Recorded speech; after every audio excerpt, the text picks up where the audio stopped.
The Buffalo Bills come into 2025 with the hopes of returning to the Super Bowl for the first time since the 1993 season. Once again, they're coming off of a heartbreaking season that ended at the hands of Patrick Mahomes of the Kansas City Chiefs. Last year, the Bills were the only team in the regular season to give the Chiefs any real trouble. In the postseason, they were able to climb out of a 11-point deficit and take the lead heading into the fourth quarter, but couldn't finish. In 2024, my expectations were low for the Buffalo Bills. I even had them not even winning the AFC East and projecting the Miami Dolphins to win the division last year. Obviously that didn't happen, and the Chiefs and the Bills did end up winning the division and even get all the way to the AFC Championship game. But heading into 2025, I'm not so sure how to predict these Bills. Yes, they have the reigning MVP who has proven that he can indeed carry the Bills to win the division and even sometimes deep into the postseason.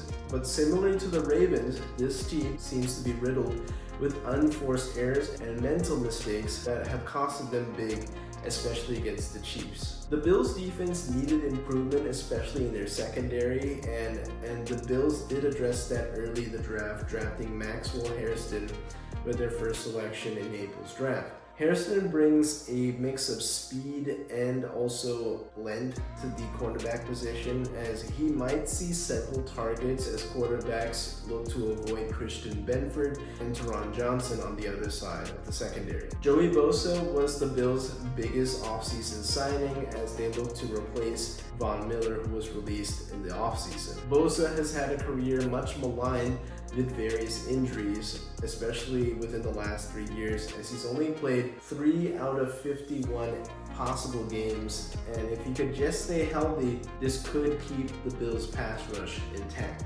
Offensively, the Bills have an everyone-can-eat offense without a true wide receiver. Thankfully, the Bills were able to get a new contract signed with James Cook, so he is ready to go for the 2025 season and will be a big emphasis for their offense this upcoming season. Something that hurt the Bills was their soft interior line, often failing to convert in short yardage situations on the QB sneak attempts that we saw in the AFC Championship game against the Kansas City Chiefs. The Bills must find a way to get stronger, especially in the interior that goes for even both sides of the ball, as they'll be facing several teams with a strong interior defensive line and strong interior offensive line. For example, they'll be playing the Philadelphia Eagles, the Tampa Bay Buccaneers, and the Pittsburgh Steelers, and the Kansas City Chiefs at some point this year. All have strong interior lines on both sides of the ball.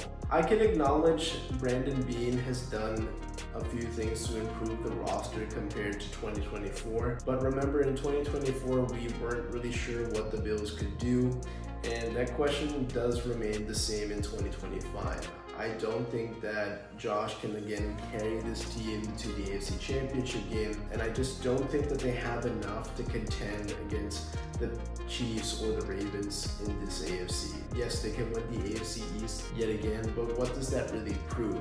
I can acknowledge Brandon Beane has made notable improvements to the roster in 2025 in the draft and in free agency. This Bills team is better than in 2024.